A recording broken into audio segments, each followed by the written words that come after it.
Daphnis et Chloé de Longus, une traduction de Jacques Amyot, revue et corrigée par Paul-Louis Courrier, une lecture de Gilles Farfour.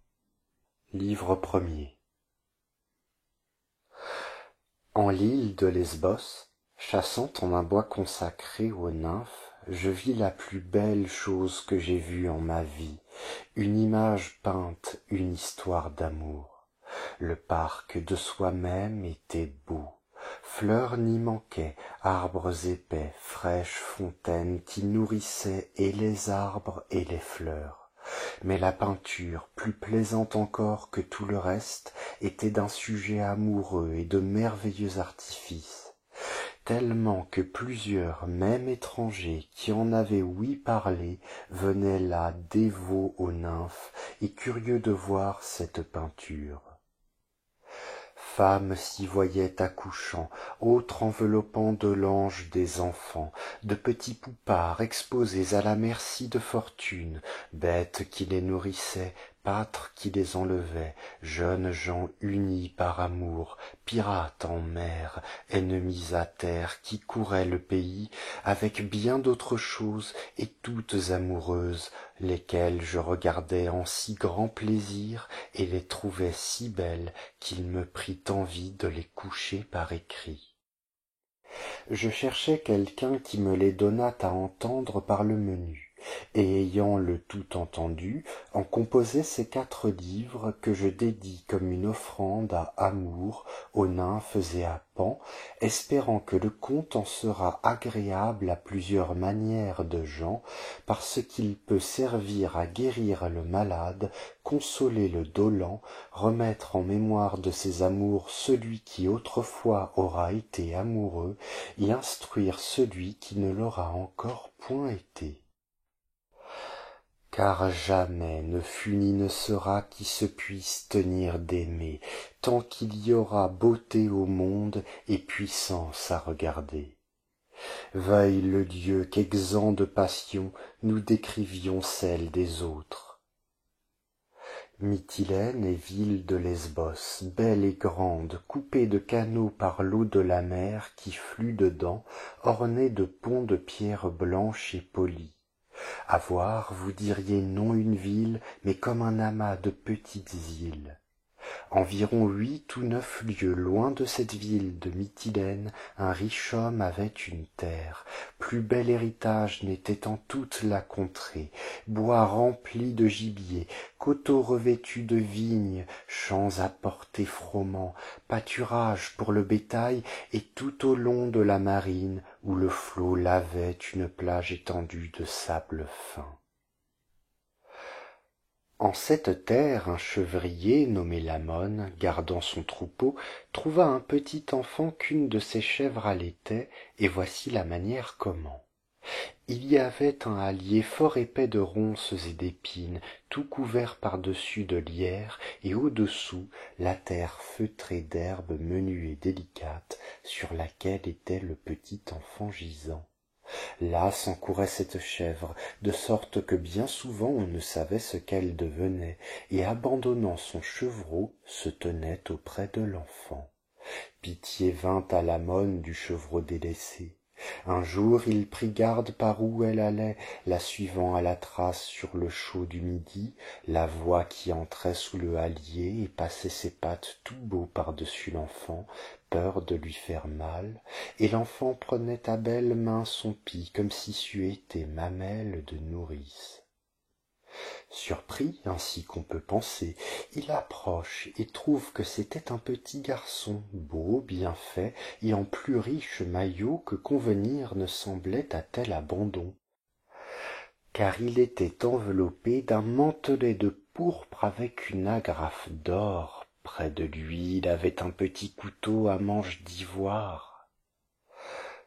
Il fut entre deux d'emporter ces enseignes de reconnaissance, sans autrement se soucier de l'enfant, puis, ayant honte de ne se montrer du moins aussi humain que sa chèvre, quand la nuit fut venue, il prend tout, et les joyaux, et l'enfant, et la chèvre, qu'il conduisit à sa femme Myrtale, laquelle, ébahie, s'écria si à cette heure les chèvres faisaient de petits garçons. Et l'ammon lui conta tout, comme il l'avait trouvé gisant, et la chèvre le nourrissant, et comment il avait eu honte de le laisser périr. Elle fut bien d'avis que vraiment il ne l'avait pas dû faire, et tous deux d'accord de l'élever, ils serrèrent ceux qui s'étaient trouvés avec lui, disant partout qu'il est à eux, et afin que le nom sentît mieux son pasteur, l'appelèrent Daphnis. À quelque 2 ans de là, un berger des environs, qui avait nom Dryas, vit une toute pareille chose et trouva semblable aventure. Un antre était dans ce canton, qu'on appelait l'antre des nymphes, grande et grosse roche creuse par le dedans, toute ronde par le dehors, et dedans il y avait les figures des nymphes, taillées de pierre, les pieds sans chaussures, les bras nus jusques aux épaules, les cheveux épars autour du col, ceintes sur les reins, toutes ayant le visage riant et la contenance telle comme si elles eussent dansé ensemble. Du milieu de la roche et du plus creux de l'antre sourdait une fontaine dont l'eau, qui s'épandait en forme de bassin, nourrissait là au-devant une herbe fraîche et touffue et s'écoulait à travers le beau pré verdoyant. On voyait attachés au roc force seaux à traire le lait, force flûtes et chalumeaux, offrandes des anciens pasteurs. En cette caverne une brebis qui naguère avait agnelé allait si souvent que le berger la crut perdue plus d'une fois. La voulant châtier afin qu'elle demeurât au troupeau comme devant, à paître avec les autres, il coupe un sion de franc osier dont il fit un collet en manière de lac courant et s'en venait pour l'attraper au creux du rocher. Mais quand il y fut, il trouva autre chose.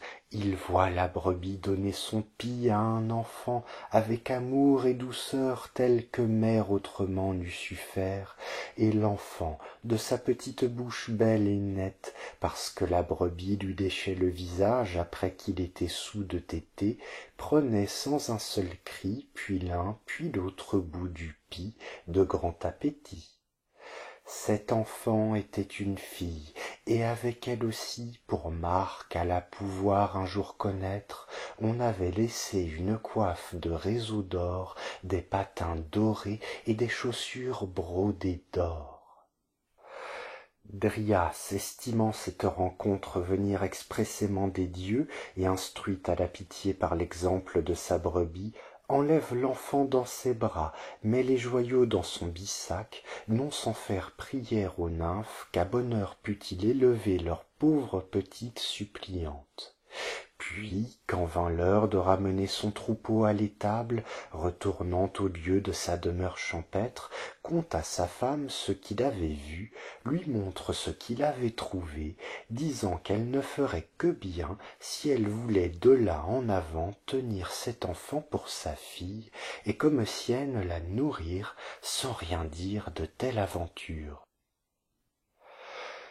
Nappée, c'était le nom de la bergère, Nappée, de ce moment, fut mère à la petite créature, et tant l'aima qu'elle paraissait proprement jalouse de surpasser en cela sa brebis, qui toujours l'allaitait de son pis, et pour mieux faire croire qu'elle fût sienne, lui donna aussi un nom pastoral, la nommant Chloé.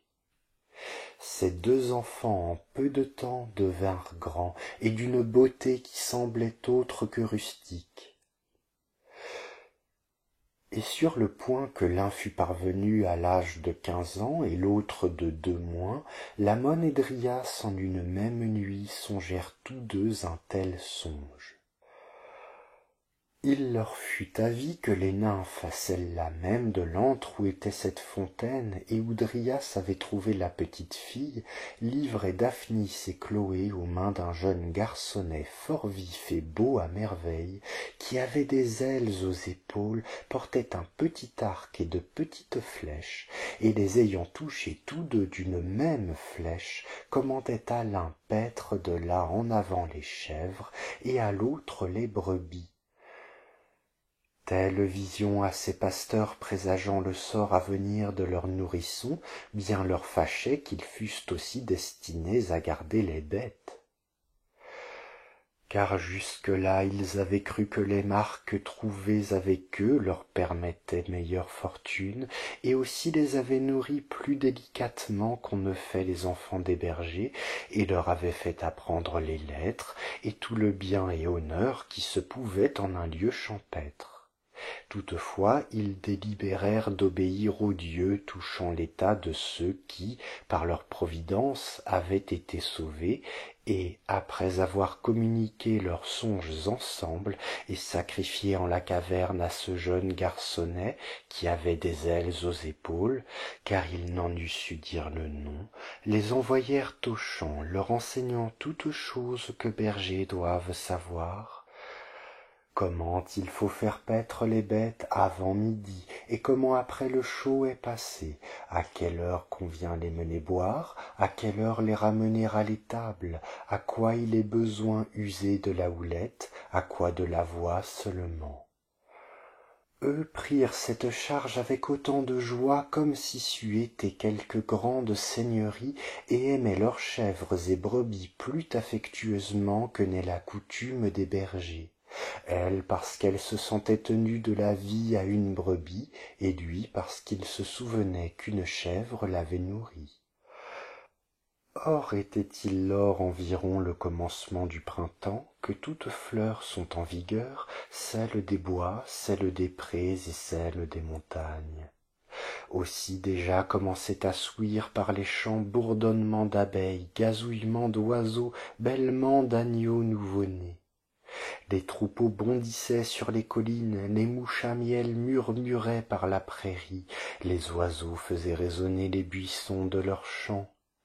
Toutes choses donc faisaient bien leur devoir de s'égayer à la saison nouvelle, eux aussi tendres, jeunes d'âge, se mirent à imiter ce qu'ils entendaient et voyaient. Car, entendant chanter les oiseaux, ils chantaient, voyant bondir les agneaux, ils sautaient à l'envi, et, comme les abeilles, allaient cueillant des fleurs, dont ils jetaient les unes dans leur sein, et des autres arrangeaient des chapelets pour les nymphes, et toujours se tenant ensemble, toute besogne faisaient en commun, paissaient leurs troupeaux l'un près de l'autre. Souventes fois, Daphnis allait faire revenir les brebis de Chloé, qui s'étaient un peu loin écartées du troupeau. Souvent, Chloé retenait les chèvres trop hardies, voulant monter au plus haut des rochers droits et coupés. Quelquefois, l'un tout seul gardait les deux troupeaux, pendant le temps que l'autre vaquait à quelque jeu. Leur jeu était jeu de bergers et d'enfants.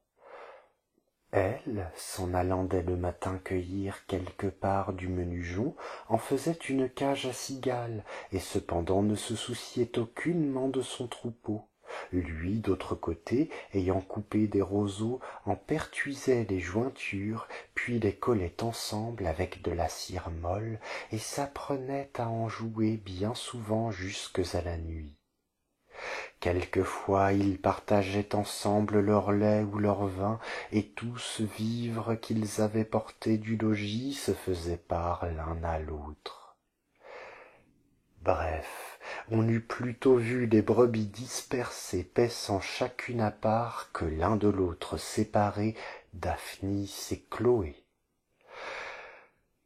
Or, parmi tels jeux enfantins, Amour leur voulut donner du souci. En ces quartiers il y avait une louve, laquelle, ayant naguère louveté, ravissait des autres troupeaux de la proie à foison, dont elle nourrissait ses louveteaux. Et pour ce, gens assemblés des villages d'alentour faisaient la nuit des fosses d'une brasse de largeur et 4 de profondeur, et la terre qu'ils en tiraient, non toutes mais la plupart, l'épandait au loin. Puis, étendant sur l'ouverture des verges longues et grêles, les couvraient en semant par-dessus le demeurant de la terre, afin que la place parût toute pleine et unie comme devant, en sorte que s'il n'eût passé par-dessus qu'un lièvre en courant, il eût rompu les verges qui étaient, par manière de dire, plus faibles que brins de paille, et lors eût-on bien vu que ce n'était point terre ferme, mais une feinte seulement. Ayant fait plusieurs telles fosses en la montagne et en la plaine, ils ne purent prendre la louve, car elle sentit l'embûche, mais furent cause que plusieurs chèvres et brebis périrent, et presque Daphnis lui-même par tel inconvénient. Deux boucs s'échauffèrent de jalousie à causer l'un contre l'autre, et si rudement se heurtèrent que la corne de l'un fut rompue. De quoi, sentant grande douleur, celui qui était écorné se mit en bramant à fuir, et le victorieux à le poursuivre, sans le vouloir laisser en paix. Daphnis fut mari de voir ce bouc mutilé de sa corne, et, se courrouçant à l'autre, qui encore n'était content de l'avoir ainsi laidement accoutré, il prend en son poing sa houlette et s'en court après ce poursuivant. De cette façon le bouc, fuyant les coups, et lui le poursuivant en courroux, guère ne regardaient devant eux, et tous deux tombèrent dans un de ces pièges, le bouc le premier, et Daphnis après, ce qui lui évita de se faire mal, parce que le bouc soutint sa chute. Or, au fond de cette fosse, il attendait si quelqu'un viendrait point l'en retirer, et pleurait. Chloé, ayant de loin vu son accident, accourt, et voyant qu'il était en vie, s'en va vite appeler au secours un bouvier de là auprès. Le bouvier vint, il eût bien voulu avoir une corde à lui tendre, mais ils n'en purent trouver brin. Par quoi Chloé, déliant le cordon qui entourait ses cheveux, le donne au bouvier, lequel en dévale un bout à Daphnis, et tenant l'autre avec Chloé, tant firent-ils eux deux en tirant de dessus le bord de la fosse, et lui en s'aidant et grimpant du mieux qu'ils pouvaient, que finalement ils le mirent hors du piège.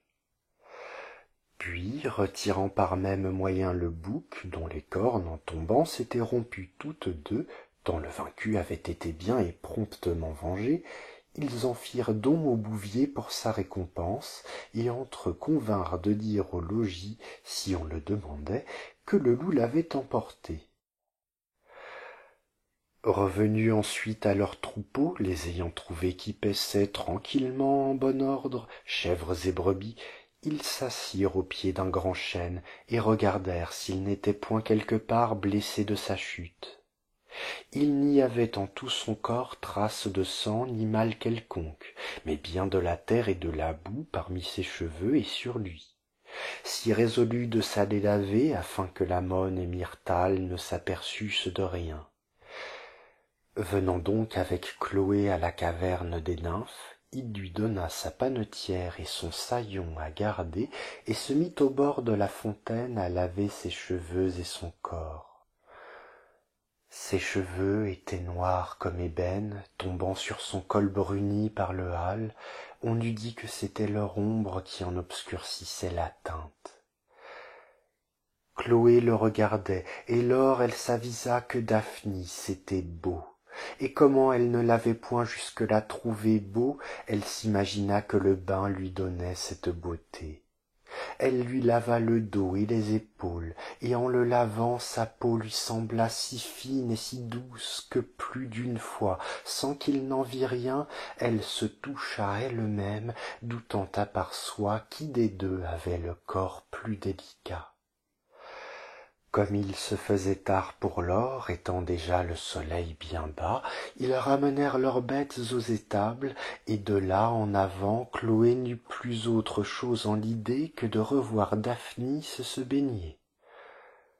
Quand ils furent le lendemain de retour au pâturage, Daphnis, assis sous le chêne à son ordinaire, jouait de la flûte et regardait ses chèvres couchées, qui semblaient prendre plaisir à si douce mélodie. Chloé, pareillement assise auprès de lui, voyait paître ses brebis. Mais plus souvent elle avait les yeux sur Daphnis jouant de la flûte, et alors aussi elle le trouvait beau, et pensant que ce fût la musique qui le faisait paraître ainsi, elle prenait la flûte après lui pour voir d'être belle comme lui. Enfin elle voulut qu'il se baignât encore, et pendant qu'il se baignait, elle le voyait tout nu, et le voyant elle ne se pouvait tenir de le toucher. Puis le soir, retournant au logis, elle pensait à Daphnis nue, et ce penser-là était commencement d'amour. Bientôt elle n'eut plus souci ni souvenir de rien que de Daphnis, et de rien ne parlait que de lui. Ce qu'elle éprouvait, elle n'eût su dire ce que c'était, simple fille nourrie aux champs, et n'ayant ouï en sa vie le nom seulement d'amour. Son âme était oppressée, malgré elle bien souvent ses yeux s'emplissaient de larmes. Elle passait les jours sans prendre de nourriture, les nuits sans trouver de sommeil. Elle riait et puis pleurait, elle s'endormait et aussitôt se réveillait en sursaut. Elle pâlissait et au même instant son visage se colorait de feu. La génisse piquée du temps n'est point si follement agitée. De fois à autre elle tombait en une sorte de rêverie, et toute seulette discourait ainsi. À cette heure je suis malade, et ne sais quel est mon mal. Je souffre et n'ai point de blessure, je m'afflige et je n'ai pas perdu une de mes brebis. Je brûle, assise sous une ombre si épaisse. Combien de fois les ronces m'ont égratigné, et je ne pleurais pas. Combien d'abeilles m'ont piqué de leur aiguillon, et j'en étais bientôt guéri. Il faut donc dire que ce qui m'atteint au cœur cette fois est plus poignant que tout cela. De vrai, Daphnis est beau, mais il ne l'est pas seul. Ses joues sont vermeilles, aussi sont les fleurs. Il chante, aussi font les oiseaux. Pourtant, quand j'ai vu les fleurs ou entendu les oiseaux, je n'y pense plus après. Ah, que ne suis-je sa flûte pour toucher ses lèvres, que ne suis-je son petit chevreau pour qu'il me prenne dans ses bras. Ô méchante fontaine qui l'a rendu si beau, ne peux-tu m'embellir aussi? Ô nymphe, vous me laissez mourir, moi que vous avez vu naître et vivre ici parmi vous. Qui après moi vous fera des guirlandes et des bouquets, et qui aura soin de mes pauvres agneaux, et de toi aussi, ma jolie cigale, que j'ai eu tant de peine à prendre? Hélas, que te sert maintenant de chanter au chaud du midi? Ta voix ne peut plus m'endormir sous les voûtes de ces antres. Daphnis m'a ravi le sommeil. Ainsi disait et soupirait la dolente jouvencelle, cherchant en soi-même que c'était d'amour dont elle sentait les feux, et elle n'en pouvait trouver le nom.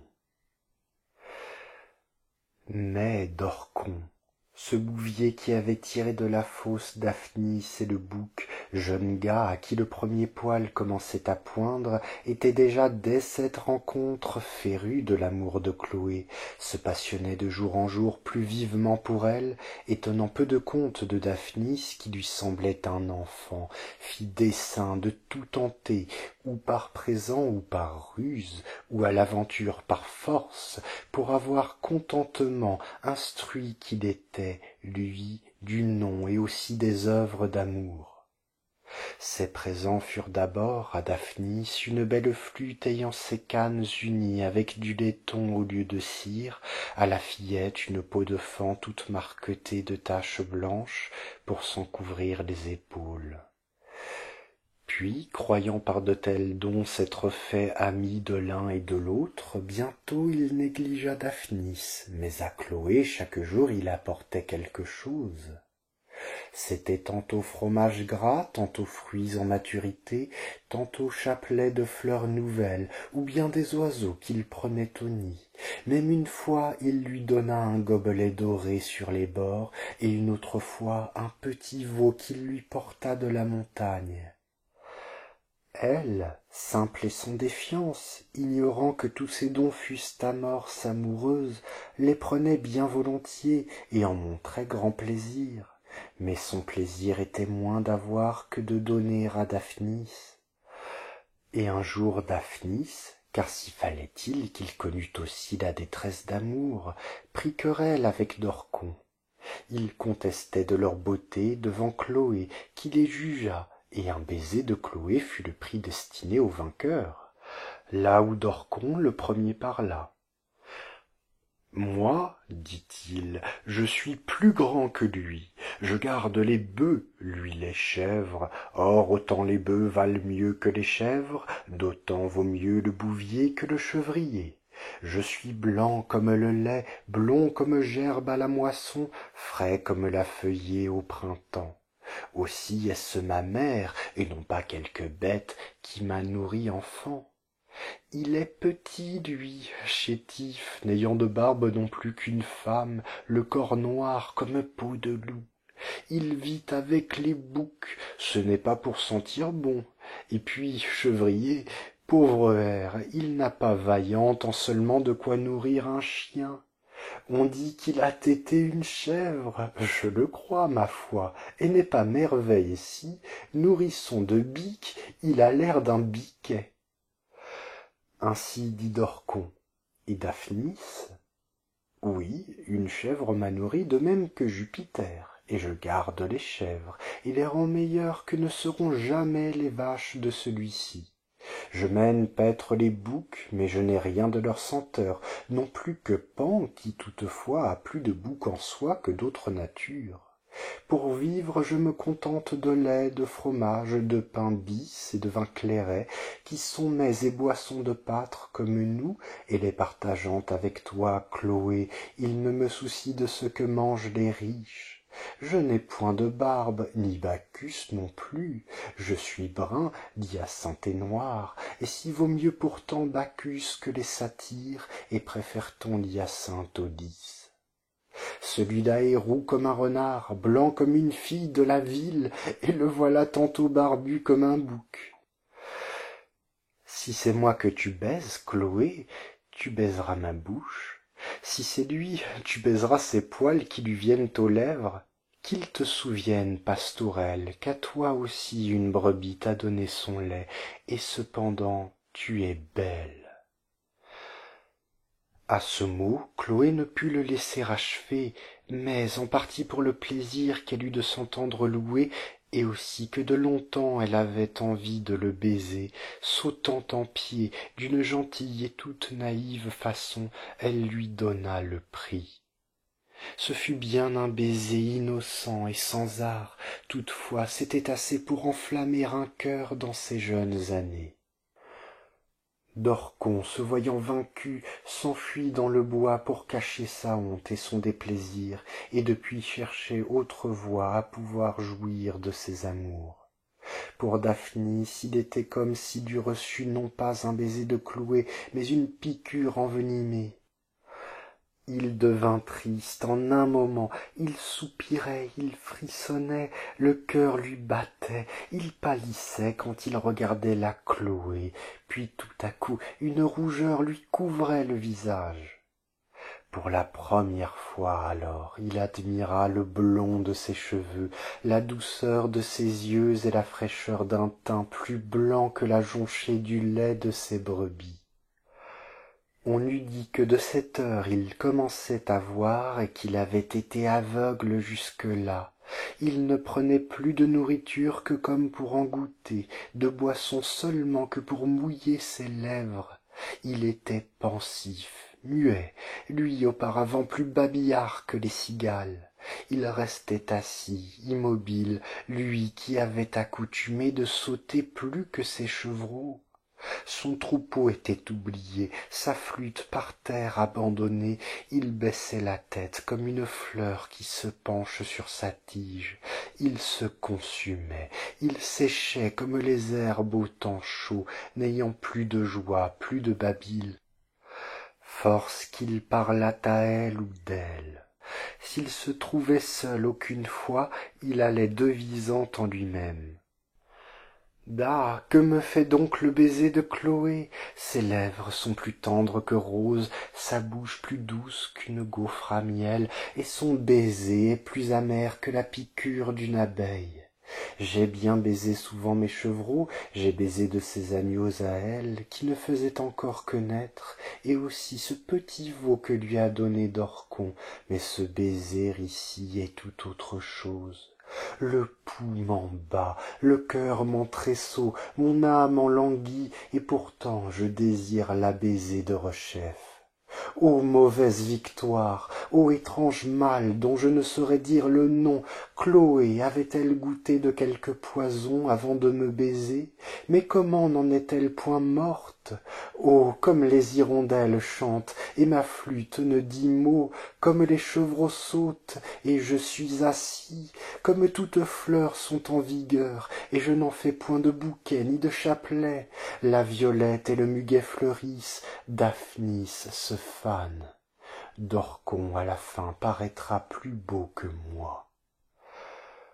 Voilà comment se passionnait le pauvre Daphnis, et les paroles qu'il disait comme celui qui le premier expérimentait les étincelles d'amour. Mais Dorcon, ce gars, ce bouvier amoureux aussi de Chloé, prenant le moment que Dryas plantait un arbre pour soutenir quelque vigne, comme il le connaissait déjà, d'alors que lui Dryas gardait les bêtes aux champs, le vient trouver avec de beaux fromages gras, et d'abord il lui donna ses fromages. Puis, commençant à entrer en propos par leur ancienne connaissance, fit tant qu'il tomba sur les termes du mariage avec Chloé, disant qu'il la veut prendre à femme, lui promet pour lui de beaux présents, comme Bouvier ayant bien de quoi. Il lui voulait donner, dit-il, un couple de bœufs de labour, 4 ruches d'abeilles, 50 pieds de pommier, un cuir de bœuf à semer les souliers, et par chacun en un veau tout prêt à sevrer, tellement que touché de son amitié, alléché par ses promesses, Dryas lui accorda presque le mariage. Mais songeant puis après que la fille était née pour bien plus grand parti, et craignant qu'un jour, si elle venait à être reconnue, et ses parents à savoir que pour la friandise de tels dons il l'eût mariée en si bas lieu, on ne lui en voulut mal de mort, il refusa toutes ses offres, et les conduisit en le priant de lui pardonner. Par ainsi, Dorcon se voyant pour la 2e fois frustré dans son espérance, et encore qu'il avait pour néant perdu ses bons fromages gras, délibéra, puisqu'autrement ne pouvait, la première fois qu'il la trouverait seule à seule, mettre la main sur Chloé. Pour à quoi parvenir, s'étant avisé qu'ils menaient l'un après l'autre boire leurs bêtes, Chloé un jour et Daphnis l'autre, il usa d'une finesse de jeune pâtre qu'il était. Il prend la peau d'un grand loup qu'un sien taureau, en combattant pour la défense des vaches, avait tué avec ses cornes, et se l'étend sur le dos, si bien que les jambes de devant lui couvraient les bras et les mains, celles de derrière lui pendaient sur les cuisses jusqu'aux talons, et la hure le coiffait en la forme même et manière du cabasset d'un homme de guerre. S'étant ainsi fait loup tout au mieux qu'il pouvait, il s'en vient droit à la fontaine où buvaient chèvres et brebis après qu'elles avaient pâturé. Or c'était cette fontaine en une vallée assez creuse, et toute la place alentour pleine de ronces et d'épines, de chardons et de bas genévriers, tellement qu'un vrai loup s'y fût bien aisément caché. Dorcon se muse là-dedans entre ces épines, attendant l'heure que les bêtes vinssent boire, et avait bonne espérance qu'il effraierait Chloé sous cette forme de loup et la saisirait au corps pour en faire à son plaisir. Tantôt après elle arriva, elle amenait boire les 2 troupeaux, ayant laissé Daphnis coupant de la plus tendre ramée verte pour ses chevreaux après pâture. Les chiens qui leur aidaient à la garde des bêtes suivaient, et comme naturellement ils chassaient mettant le nez partout, ils sentirent Dorcon se remuer voulant assaillir la fillette. Ils se prennent à aboyer, se ruent sur lui comme sur un loup, et l'environnant, qu'il n'osait encore, tant il avait de peur, se dressait tout à fait sur ses pieds, mordent en furie la peau de loup, et tiraient à belles dents.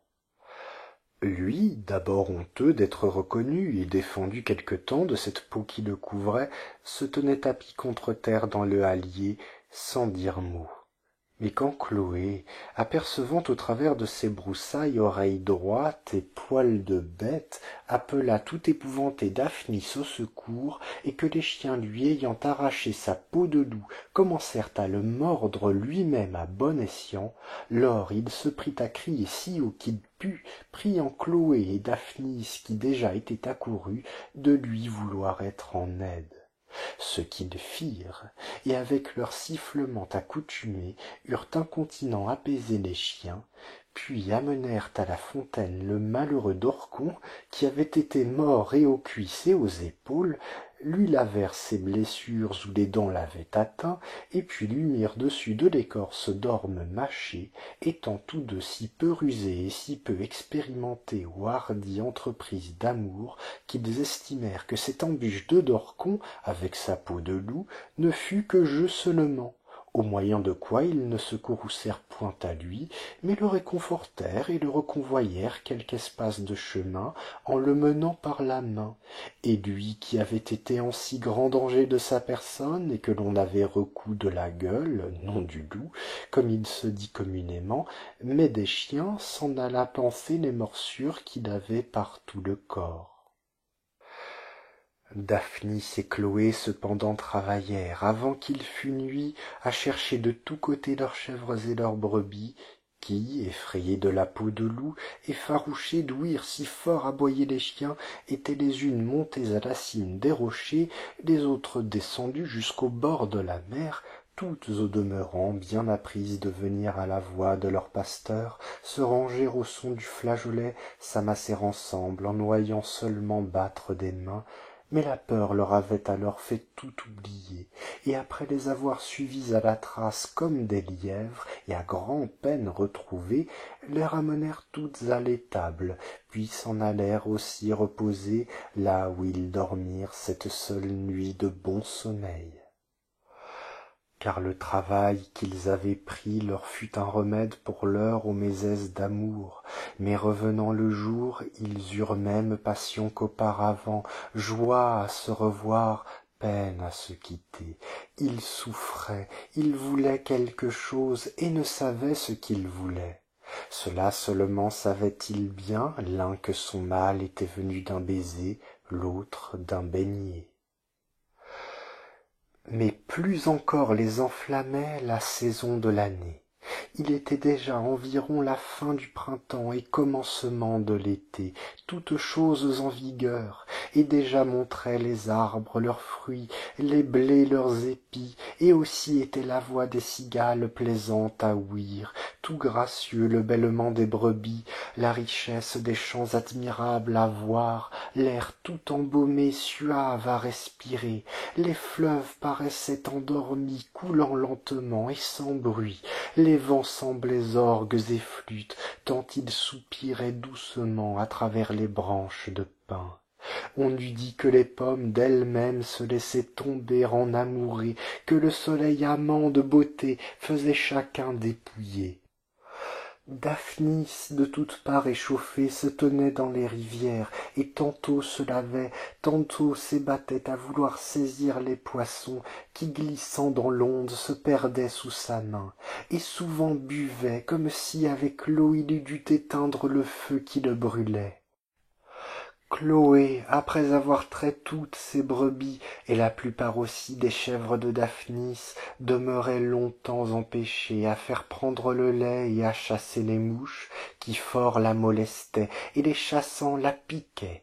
Cela fait, elle se lavait le visage, et couronnée des plus tendres branchettes de pin, ceinte de la peau de faon, elle emplissait une sébile de vin mêlé avec du lait, pour boire avec Daphnis. Puis, quand se venait sur le midi, donc étaient-ils tous deux plus ardemment épris que jamais, parce que Chloé, voyant en Daphnis entièrement nue, une beauté de tout point accomplie, se fondait et périssait d'amour, considérant qu'il n'y avait en toute sa personne chose quelconque à redire, et lui, la voyant avec cette peau de faon et cette couronne de pain, lui tendre à boire dans sa sébile, pensait voir une des nymphes mêmes qui étaient dans la caverne. Il accourait incontinent, et lui ôtant sa couronne qu'il baisait d'abord, se la mettait sur la tête, et elle, pendant qu'il se baignait tout nu, prenait sa robe et se la vêtissait, la baisant aussi premièrement. Tantôt ils s'entrejetaient des pommes, tantôt ils ornaient leur tête et tressaient leurs cheveux l'un à l'autre, disant Chloé que les cheveux de Daphnis ressemblaient aux grains de myrte parce qu'ils étaient noirs, et Daphnis comparant le visage de Chloé à une belle pomme parce qu'il était blanc et vermeil. Aucune fois il lui apprenait à jouer de la flûte, et quand elle commençait à souffler dedans, il la lui ôtait. Puis il en parcourait des lèvres tous les tuyaux d'un bout à l'autre, faisant ainsi semblant de lui vouloir montrer où elle avait failli, afin de la baiser à demi, baisant la flûte aux endroits que quittait sa bouche. Ainsi, comme il était après à en sonner joyeusement sur la chaleur de midi, pendant que leurs troupeaux étaient tapis à l'ombre, Chloé ne se donna de garde qu'elle fût endormie. Ce que Daphnis apercevant, pose sa flûte pour la regarder à son aise, comme celui qui n'avait lors nulle honte, et disait à part soi ces paroles tout bas. Oh, comme dorment ses yeux, comme sa bouche respire, pomme ni aubépine fleurie n'exalte un air si doux. Je ne l'ose baiser toutefois, son baiser pique au cœur et fait devenir fou comme le miel nouveau. Puis j'ai peur de l'éveiller. Ô fâcheuse cigale, elles ne la laisseront déjà dormir, si haut elle crie. Et d'autre côté, ces bouquins ici ne cesseront aujourd'hui de s'entre-heurter avec leurs cornes.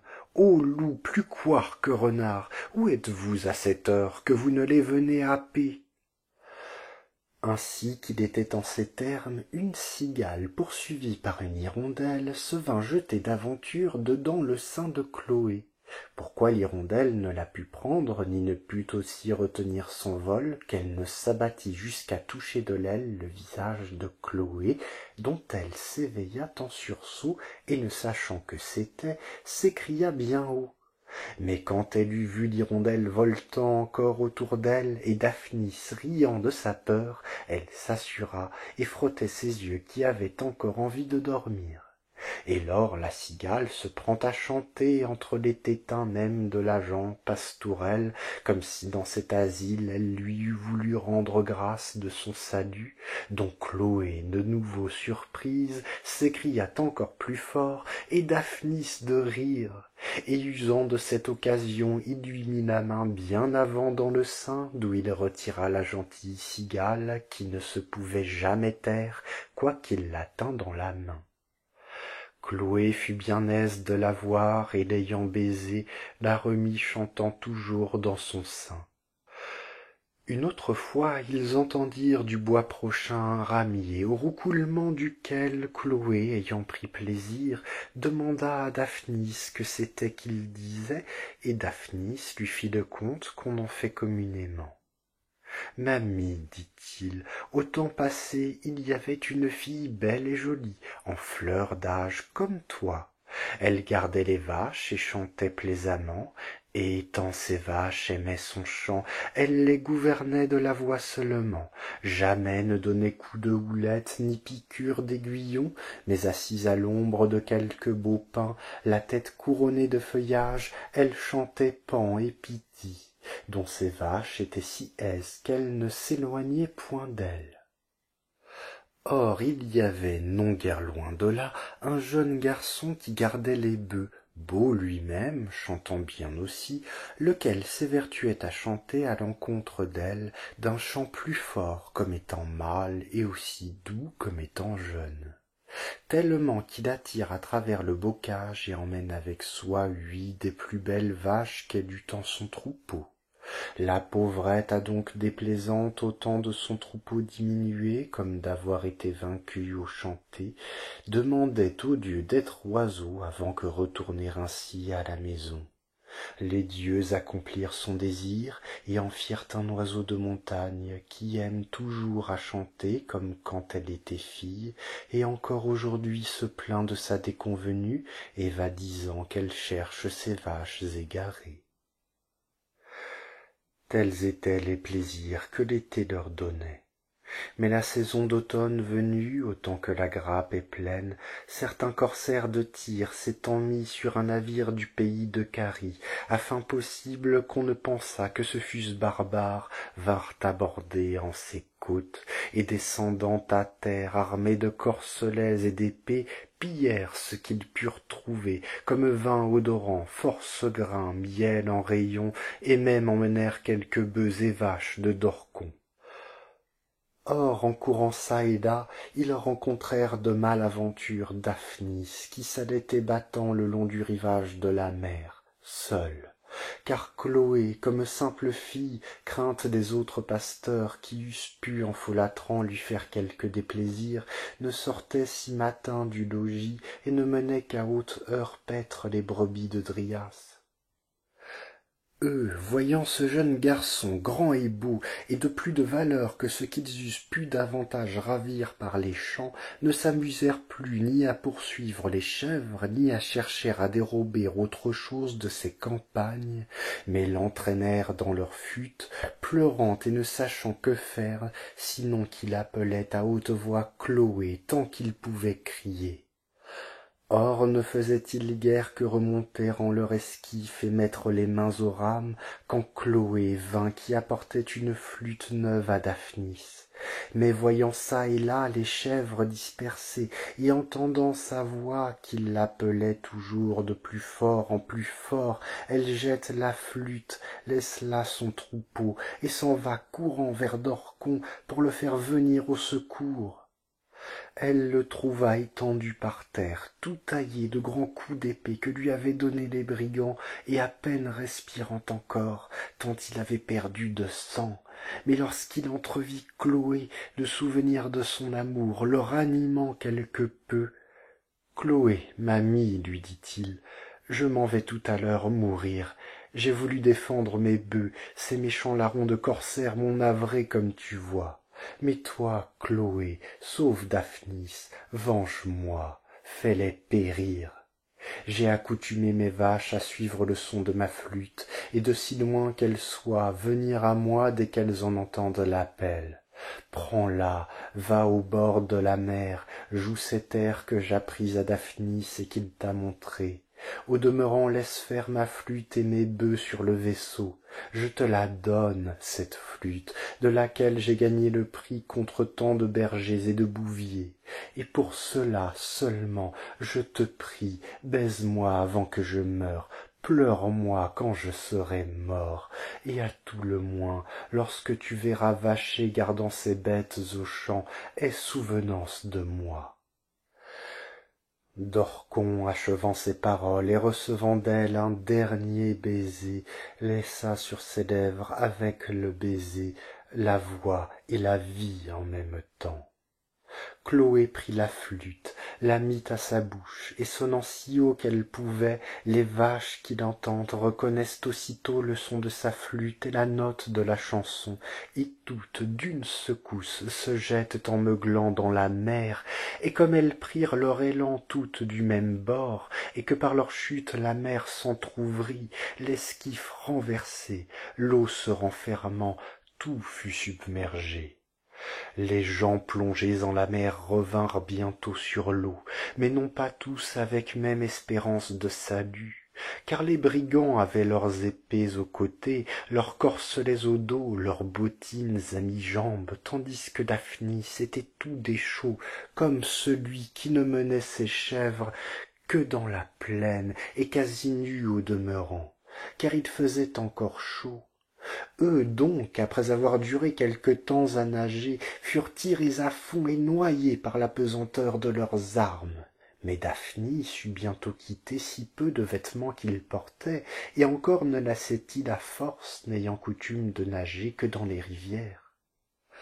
Nécessité, toutefois, lui montra ce qu'il devait faire, Il se mit entre deux vaches, et se prenant à leurs cornes avec les deux mains, fut par elles porté sans peine quelconque, aussi à son aise comme s'il eût conduit un chariot. Car le bœuf nage beaucoup mieux et plus longtemps que ne fait l'homme, et n'est animal au monde qui en cela le surpasse, si ce ne sont oiseaux aquatiques ou bien encore poissons, tellement que jamais bœuf ni vache ne se noierait si la corne de leurs pieds ne s'amollissait dans l'eau, de quoi font foi plusieurs détroits en la mer, qui jusques aujourd'hui sont appelés Bosphore, c'est-à-dire trajet ou passage de bœufs. Voyant comment se sauva Daphnis, et contre toute espérance, échappant deux grands dangers, ne fut ni pris ni noyé. Venu à terre là où était Chloé sur la rive, qui pleurait et riait tout ensemble, il se jette dans ses bras, lui demandant pourquoi elle jouait ainsi de la flûte. Et Chloé lui conta tout, qu'elle avait été pour appeler d'Orcon, que ses vaches étaient apprises à venir au son de la flûte, qu'il lui avait dit d'en jouer et qu'il était mort. Seulement oublia-t-elle, ou possible ne voulut dire qu'elle l'eût baisé. Alors tous deux délibérèrent d'honorer la mémoire de celui qui leur avait fait tant de bien, et s'en allèrent avec ses parents et amis ensevelir le corps du malheureux d'Orcon, sur lequel ils jetèrent force terre, plantèrent alentour des arbres stériles, y pendirent chacun quelque chose de ce qu'ils recueillaient aux champs, versèrent du lait sur sa tombe, y épreignirent des grappes, y brisèrent des flûtes. On ouït ces vaches mugir et bramer piteusement, on les vit çà et là courir comme bêtes égarées, ce que ces pâtres et bouviers déclarèrent être le deuil que les pauvres bêtes menaient du trépas de leur maître. Finis en cette manière les obsèques de Torcon, Chloé conduisit Daphnis à la caverne des nymphes où elle le lava, et lors elle-même, pour la première fois en présence de Daphnis, lava aussi son beau corps blanc et poli, qui n'avait que faire de bain pour paraître beau. Puis, cueillant ensemble des fleurs que portait la saison, en firent des couronnes aux images des nymphes, et contre la roche attachèrent la flûte de Dorcon pour offrande. Cela fait, ils retournèrent vers leurs chèvres et brebis, lesquelles ils trouvèrent toutes tapies contre terre, sans paître ni bêler, pour l'ennui et le regret qu'elles avaient, ainsi qu'on peut croire, de ne voir plus Daphnis ni Chloé. Mais sitôt qu'elles les aperçurent, et que se mirent à les appeler comme de coutume et à leur jouer du flageolet, elles se levèrent incontinent et se prirent les brebis à paître et les chèvres à sauteler en bêlant, comme pour fêter le retour de leur chevrier. Mais quoi qu'il y eût, Daphnis ne se pouvait réjouir à bon escient depuis qu'il eût vu Chloé nue et sa beauté à découvert, qu'il n'avait point encore vue. Il s'en sentait le cœur malade, ni plus ni moins que d'un venin qui l'eût en secret consumé. Son souffle aucune fois était fort et hâté, comme si quelque ennemi l'eût poursuivi prêt à l'atteindre, d'autres fois faible et débile, comme d'un à qui manque tout à coup la force et l'haleine, et lui semblait le bain de Chloé plus redoutable que la mer dont il était échappé.